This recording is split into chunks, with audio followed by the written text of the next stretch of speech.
When emotions take hold of you, they can hijack your brain.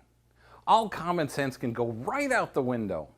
Today I want to share some thoughts on stepping away from infatuation, raging hormones, and even great chemistry to start thinking logically.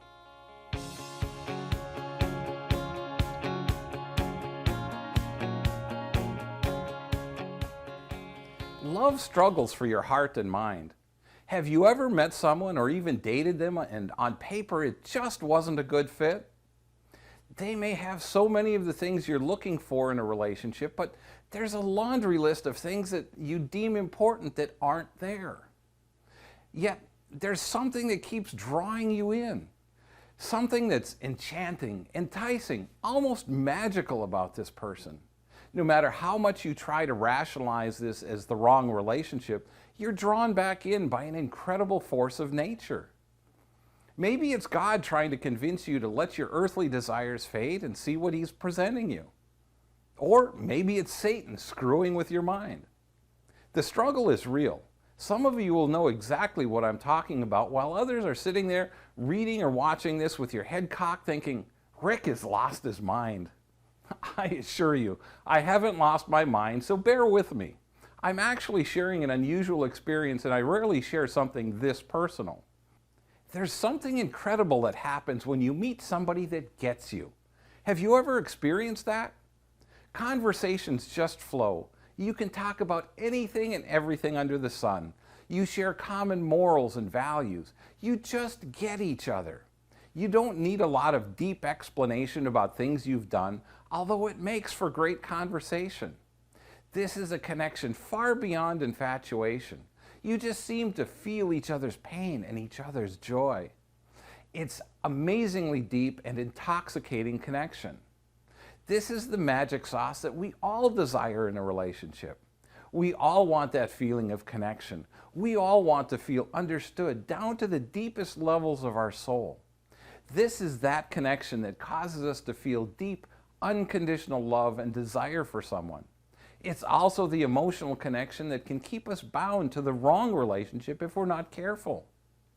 This feeling, this desire is so strong that it will literally blind you to the realities of your relationship. It will cause you to think that you can live with all the red flags of a relationship you don't want. It will cause you to bargain with yourself to try to justify staying in a potentially unhealthy relationship.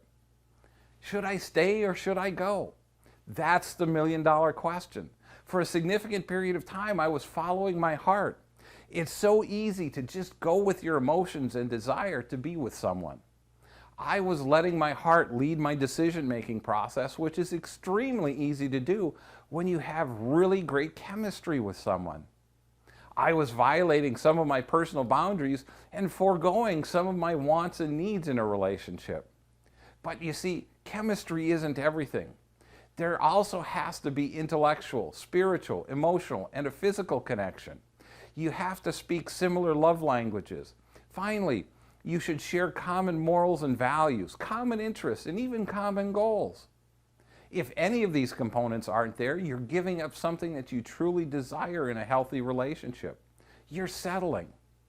This is what makes the decision to walk away from someone so fantastic even more difficult. The allure of having such a great connection with someone is incredibly intoxicating.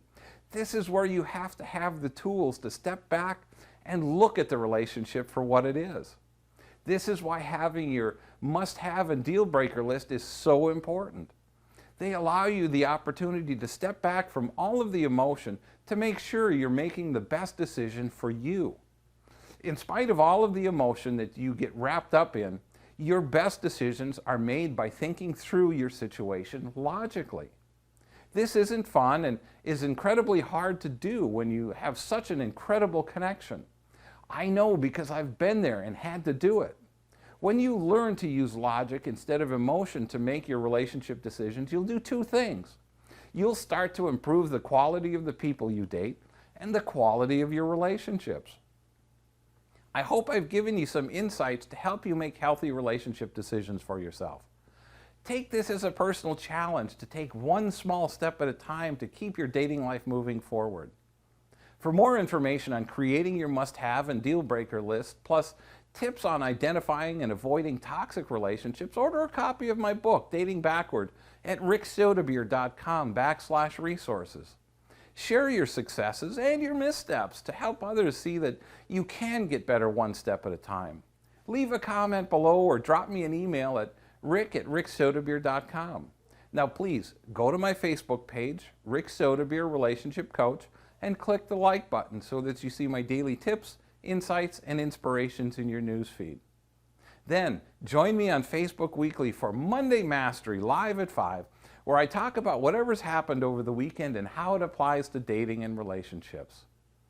If you like this video, please click the like button, subscribe to my YouTube channel, and share with your friends. Thanks for watching. Have a great and blessed day.